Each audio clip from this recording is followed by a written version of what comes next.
Joe Biden's visit to Israel, that he claims is in support of Israel, to me, does more good for Hamas. When you break down what Joe Biden has done now in this visit to Israel, Hamas is the only one benefiting. Think about this. Joe Biden goes into what we would call the theater of war. Do you think Israel can make any incursion onto Hamas? Can they make any advances to take out these Hamas terrorists while Joe Biden is on the ground? No, of course not. In fact, what Joe Biden just served was a diversion for Hamas. The ground operation that Israel has talked about is now on hold while Joe Biden was there. Let's not forget the attack is still ongoing. Hamas continues to lob rockets into Israel. They continue to hold upwards of 200 hostages, some of them Americans.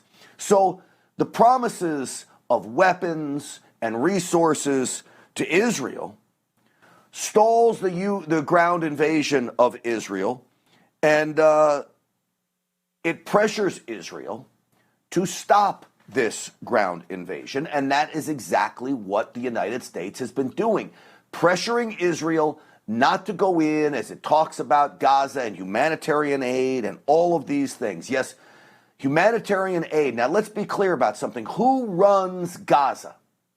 You could say the Palestinian Authority, but who runs the Palestinian Authority? Hamas does. Hamas has its hands in everything, the law, infrastructure, government, you name it. Humanitarian aid into Palestine means humanitarian aid to Hamas. That means you are literally feeding the organization that is waging terror on you, and yet we get this from Joe Biden today.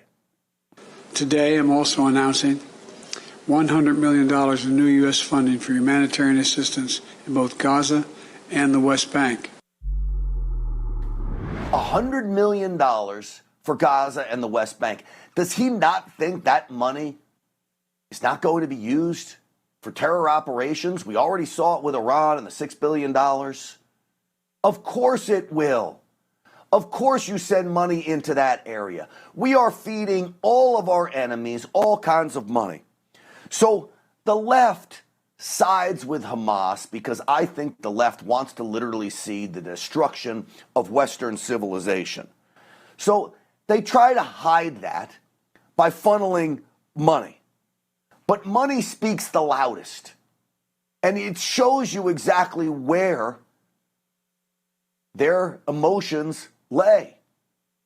Sending $100 million to Palestine. I want you to take a look at this chart.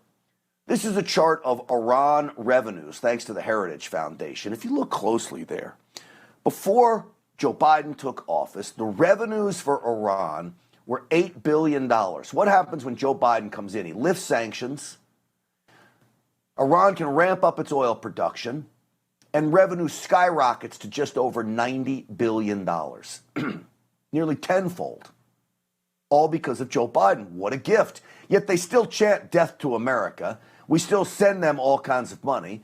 By the way, the people in Palestine are calling us the great Satan, chanting death to America as well. And then we get word that a hospital in Palestine was hit by a rocket. My first thought, as God is my witness, was Hamas blew it up on purpose. See, even those in government won't go there yet. Oh, it was a Hamas rocket that fell from the sky. You know, these homemade rockets, doesn't know where they're going. I'm telling you, folks, I think Hamas did it on purpose. We know they don't care about human life. Whose interest is it best in to blow up a hospital with innocent civilians in it? Hamas's. Turns the Western world against Israel, and it's already working. You saw Justin Trudeau in Canada. You see a bunch of loons in Congress, these leftists, all speaking out against Israel. Hamas did this. And then when you expect Joe Biden in Israel to stand up and say, hey, you know what? It was Hamas's rocket. He hedges his bets. I was deeply saddened and outraged by the explosion at the hospital in Gaza yesterday. And based on what I've seen, it appears as though it was done by the other team, not you. But there's a lot of people out there not sure. So we've got to overcome a lot of things. First off, Folks, the other team? This is not a football game. It's not Monday Night Football. It's not college on a Saturday. It's not the other team. This is a terror organization, raining terror down upon Israel like it has never seen before. You don't call it the other team. And you say, well, a lot of people need some convincing and all this stuff. I don't care about the other people.